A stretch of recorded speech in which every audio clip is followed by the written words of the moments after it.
So I want to shift gears a little bit. This is related to the project, but not really. I want to give you a bit of a history lesson about kind of the activation of typography in society. And because this project is all about like activating the type, right? The word kind of comes to life. And I want to give a little bit of a history of like typography coming to life in society. And we're going to start, I'm going to show you a few different examples, but we're going to start talking about something that we all have some experience with and something we've all interacted with, the opening title sequences to movies. So we've all seen opening title sequences to movies, and we all kind of understand that whenever we go to watch a movie, there's going to be this 5 or 10 minutes of having to like watch the opening title sequence, right? And oftentimes it's setting a tone for what the movie is about. If you're going to watch a romantic comedy, it's going to be light and airy and fluffy. And if you're watching a horror movie, it's going to be intense and scary. And if you're watching an action movie, it's going to be like fast moving things, and the typography is going to be a part of it. And so we kind of have a sense for that. But I want to introduce you to the man who invented the opening title sequences. And he was a designer who worked in the 50s and 60s. His name is Saul Bass, and you might be familiar with the name Saul Bass. He's a very famous designer out of the United States. He made a name for himself he was a logo designer. He did a lot of logos that we still use to this day, like AT&T, Quaker, and a bunch of different logos that he designed. And he also had a very particular style of illustration, where you'll see a bunch of posters that he did at the beginning of this video, where his illustration style was very kind of almost like cut paper, and it was very like flat colors and interesting forms and that kind of thing. And he designed a lot of movie posters and that kind of stuff. But before he invented the opening title sequences, you've probably seen really old black and white movies, or maybe even old Disney animated movies, where at the beginning of the film, the credits were all at the beginning of the film. And it was just a static screen or a series of static screens where you had all the credits right there. And it was probably like an illustration of the names of the people. And it was just like a static screen while music played in the background before the movie started. And so I wasn't alive back then, but apparently in the theaters, like the theater was the place to go, right? It was like the thing to do, right? And like people would get dressed up to go to a movie. But it was socially acceptable at the time, apparently, to be fashionably late to a movie, to be seen walking into the theater in your outfit and stuff. And of course, the movie houses hated this, right? They wanted bums and seats at the beginning of movies. I even have a poster for Vertigo upstairs that it says on the bottom of the poster, it says, so thrilling, you'll want to see it from the start. Like they're just looking for different ways to get people into the theater from the beginning.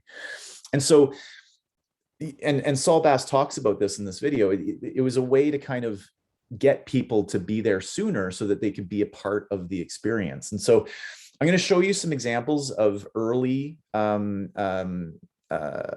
intros to movies, but also I found this really amazing video. It's an interview with Saul Bass, and it's totally like from the 1950s, and it's like what you would imagine like an old elementary school with like the narrator and the questions, and Saul Bass is very proper in answering the questions, and he's just like, he's such a cartoon character himself. He's like this old Jewish guy. If you had like an old Jewish uncle with like a big bushy mustache, he's like a cartoon character in and of himself. I call him old. He's probably younger in this video than I am today, but like everybody just looked old back then, right? And so it's this awesome video where he's talking about the first time he created an opening title sequence for a movie. So I'm going to share my screen again with you. And this is going to seem very basic by today's standards, but imagine that this had never been done before, right? And it's neat to kind of hear his insight into kind of the thinking and the design process that went into this. So we'll go ahead and go full screen and hit play on this.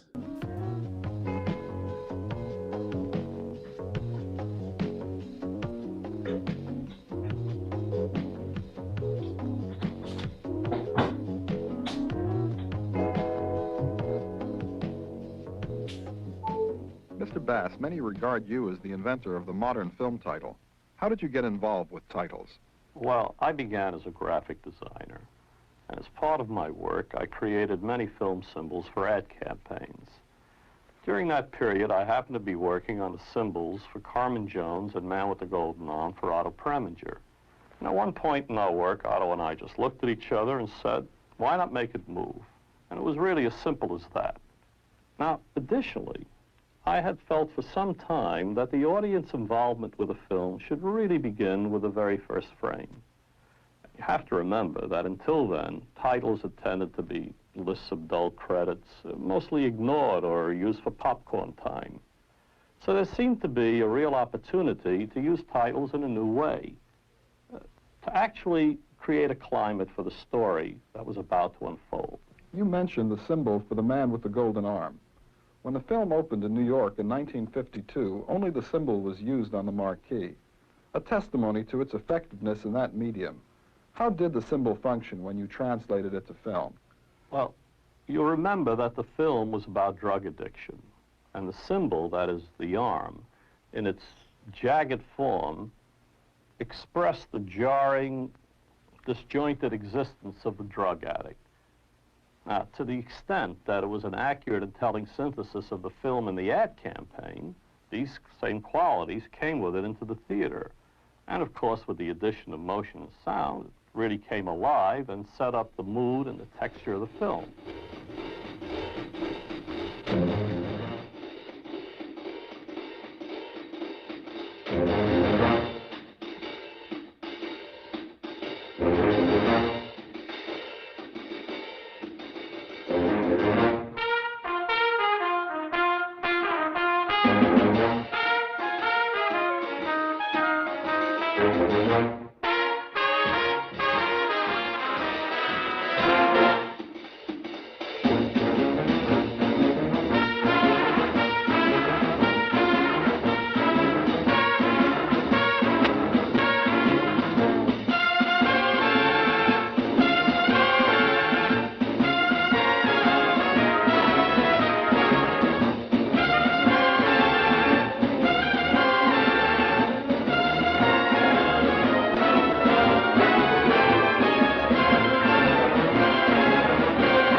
Okay, not that.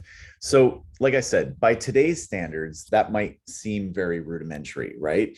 But consider the fact that this predates computers, right? So all of that movement and motion was all stop animation. It was like they had a camera set up and they were moving and they photographed the street and move things in and take pictures and then take all those pictures and splice them together to create a stop animation, right?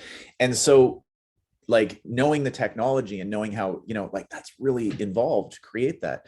So I want to share a couple more with you where you can kind of see the evolution of Saul Bass's thinking. And so with that one, the motion was really about the lines, right? It was a line, but the typography was still pretty straightforward and pretty predictable. But it was all about kind of moving them in and in timing with the music and everything like that. But Saul Bass really cut his teeth and made a name for himself in this genre in working with Alfred Hitchcock. And so Alfred Hitchcock, you might know the name, is kind of widely regarded as, the inventor of the horror genre, right? And by today's standards, again, his movies aren't really seen as horror movies. They're more like suspense thrillers. But people are still copying the things that he did in directorial style to this day, and just a brilliant, brilliant director and storyteller. But so for most of his big films, Saul Bass did the opening title sequence for most of Hitchcock's biggest films. And so I want to show you the opening title sequence for the movie Psycho. And Psycho is kind of like his most popular movie that he's ever done. And maybe you've seen it. If you haven't, you've probably heard of it. It's the one with the shower scene where the woman gets stabbed in the shower. And this opening title sequence, what's interesting about this film is that color movies had been out for like at least 10 years at this point, but Hitchcock decided to purposefully do this movie in black and white because of the gravitas it added to the film. And in fact, in that stabbing scene, instead of blood, he's using chocolate. for it, and because he knew it was a black and white film and it wouldn't look brown, it would just look like blood and melted chocolate in the shower, because it didn't matter. So kind of a little trivia question for you there. But this is the opening title sequence for Psycho. And you'll see in this one that he's kind of evolved in his, what he's trying to do with this. And so the typography is playing a much more active role in this one.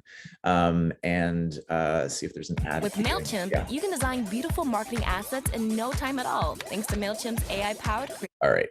So this is the opening title sequence for the movie Psycho.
And then the movie would start from there.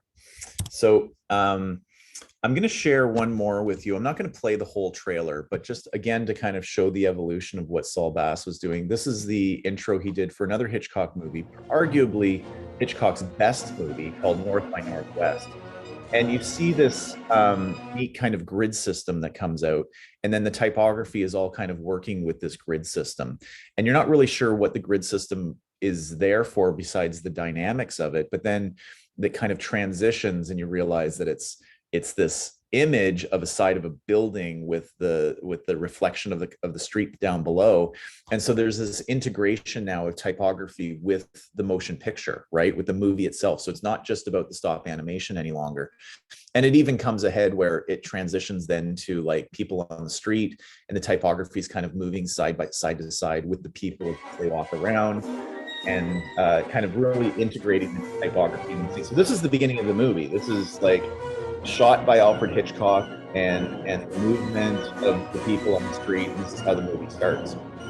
And then if you are familiar at all with Hitchcock movies, you know that he has a cameo in every one of his movies. He loved having a little cameo in each of his movies, kind of like Stan Lee and all the Marvel movies, right? But this is right at the beginning. This is Alfred Hitchcock's cameo for North by Northwest. There he is there. This is the bus. So that was his cameo for North by Northwest. All right. So no question that Saul Bass had a huge and immediate impact on the industry. And for years after, people, and still to this day, people kind of emulate his style and how they did things and how he did things and that. But, things did get kind of stale for a while, and people were kind of running out of ideas, and things were kind of getting a little bit boring with opening title sequences. In the 1990s, a designer named Kyle Cooper came along, and he created this next opening title sequence that I'm going to show you. And it blew open the doors on the possibilities for this genre. And I would argue that he had as important an impact on the industry as Saul Bass had 30 years before. So I'm going to share with you the opening title sequence for a movie called Seven. And maybe you've seen this movie. This is one of Brad Pitt's first movies, and not his first, but one of his first movies. And I would suggest that you all go out and watch this, but it doesn't give anything away to say that Seven is a movie about a serial killer who kills based on the 7 deadly sins. And there's this one scene in the movie where they suspect someone who is the killer. They break into his apartment and they find, he's not there, but they find like shelves and shelves full of like thousands of these notebooks, really creepy handmade notebooks where the writing just fills every square inch of every page. Really, really creepy stuff. So this is the opening title sequence for that movie. And this isn't shot by the director of the movie. It's a David Fincher movie. This isn't shot by David Fincher. This is created by Kyle Cooper, who his studio is also a production studio as well as a design studio. And they created all of these graphics. And so it's an imagining of what it might have looked like to witness the serial killer creating his notebooks, these weird notebooks.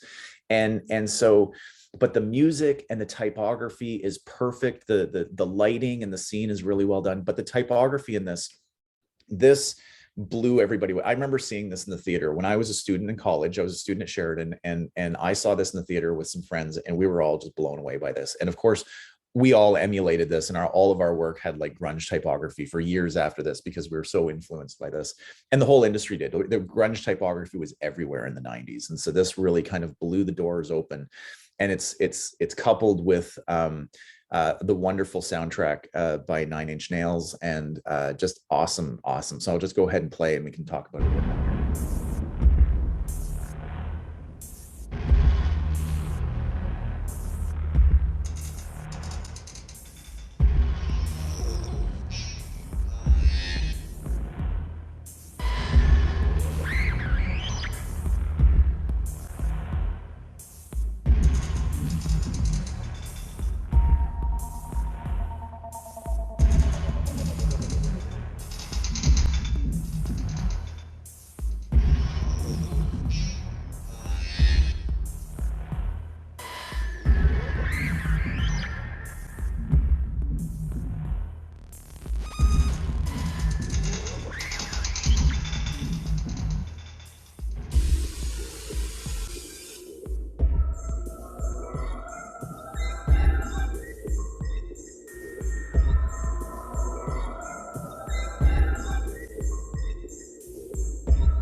Not crazy.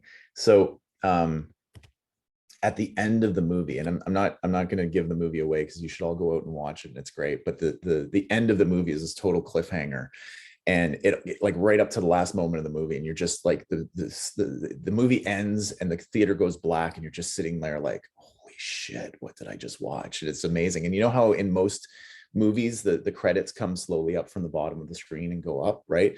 In Seven, Kyle Cooper also designed the end credits. They fall from the top of the screen and just fall in that grungy typography, and it's mixed with this awesome David Bowie song from the era that was like totally creepy and weird. And it's just awesome. It just like it happened. You're just like, oh, that was perfect, like the perfect end of the movie, right? So you all have to go out and watch that now, and watch Seven, and if for no other reason, it's a good movie, but for no other reason than Cal Cooper's work.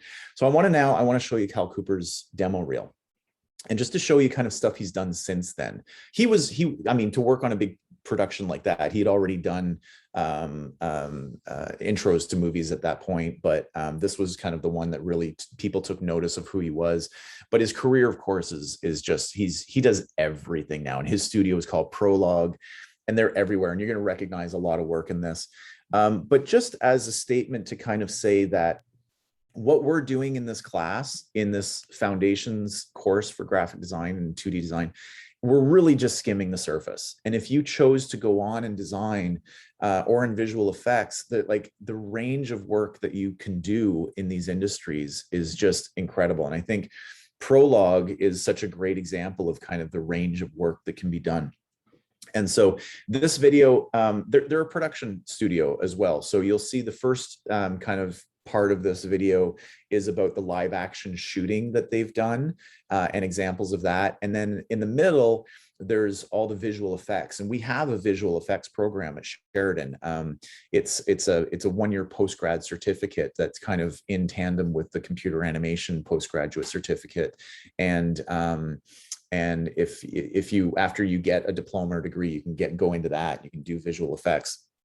And then at the end part, though, the last half of this video is all the graphic design that they've done. And what I really love about Cal Cooper and Prologue's work is that in every instance, the typography plays a critical role. And all of this, the point of all of this is the activation of typography, and not just something that is in the corner where there's some negative space, but the typography plays an active role in everything that they do. So we'll go ahead and hit play on this video.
Not a bad little demo reel, eh? Or client list for that matter. So yeah, just all of that to say that, you know, nobody really makes a living anymore in design of doing like posters and logos, right? That the industries have evolved so much where with people interacting with graphics and environmental sorry, experiential design, where you're experiencing these environments, and all of this just to kind of show what's out there and how things have evolved over time. So a bit of a history lesson there.